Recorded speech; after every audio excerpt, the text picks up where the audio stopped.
বাড়িতে গাজরে গাজরে ভরে গেছে, বুঝতেই পারছো না কি করবে। তো চলো আজকেই তোমাদেরকে দেখাবো গাজরের একটা বরফির রেসিপি, সম্পূর্ণ আমার স্টাইলে। তো কি কি লাগবে একবার দেখে নাও।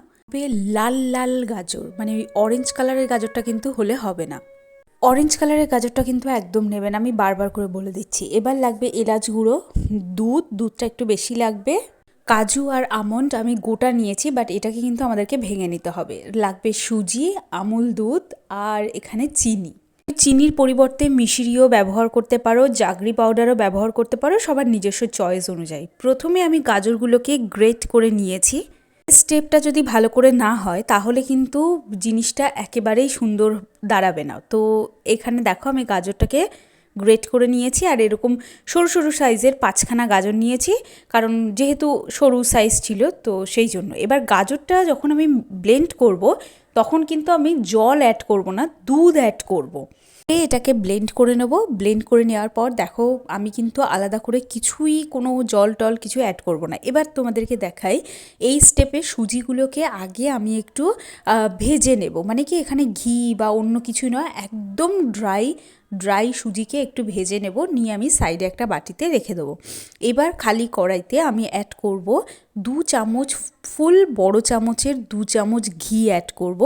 পুরো রেসিপিটাই কিন্তু ঘিয়ের ওপর ডিপেন্ড করছে, মানে যত দেবে, যত সুন্দর গুড় দেবে ততটাই মিষ্টি হবে, ব্যাপারটা ঠিক এই রকম। তো এবার আর মিডিয়াম ফ্লেমে নয়, একদম লো ফ্লেমে তোমাদেরকে রাখতে হবে, মাঝে মাঝে মিডিয়াম ফ্লেম করতে হবে যাতে রান্নাটা তাড়াতাড়ি হয়।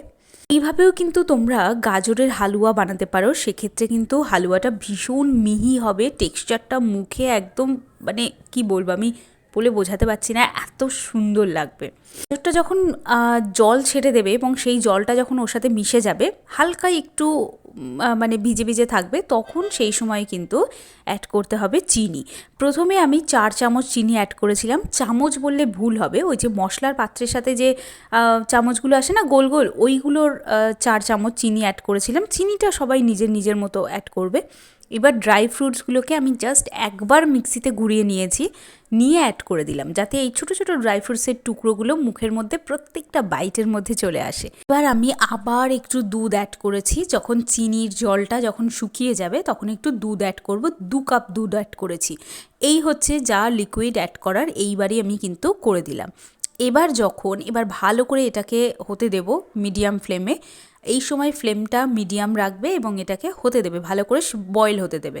আর এই মুহূর্তে আমরা কিন্তু অ্যাড করছি, যখন এই দুধটা শুকিয়ে যাবে, একটু হালকা ভিজে ভিজে থাকবে, তখন অ্যাড করবে সুজি। সুজিটা ভালো করে অ্যাড করবে।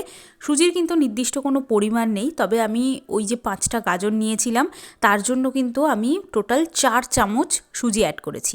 এইটা আমি অ্যাড করছি হালকা বিট ঘষে, যে বিটের যে লাল রং সেই রঙের সাথে হালকা একটু দুধ মিশিয়ে আমি এতে অ্যাড করলাম।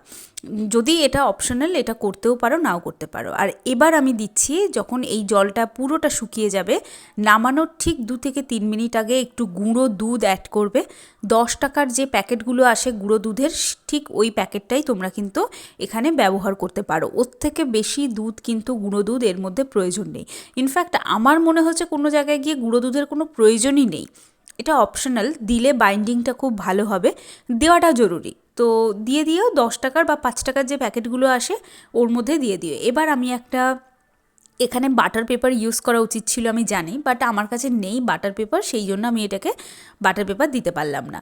তো এটা দিয়ে তোমাদেরকে ফ্রিজে রেখে দিতে হবে। আমি টোটাল 1 ঘন্টা ফ্রিজে রেখেছিলাম, ডিপ ফ্রিজে রেখেছিলাম, কারণ আমার শ্যুট করার ছিল, তো সেই জন্য তার মধ্যেই এটা জমে গেছে।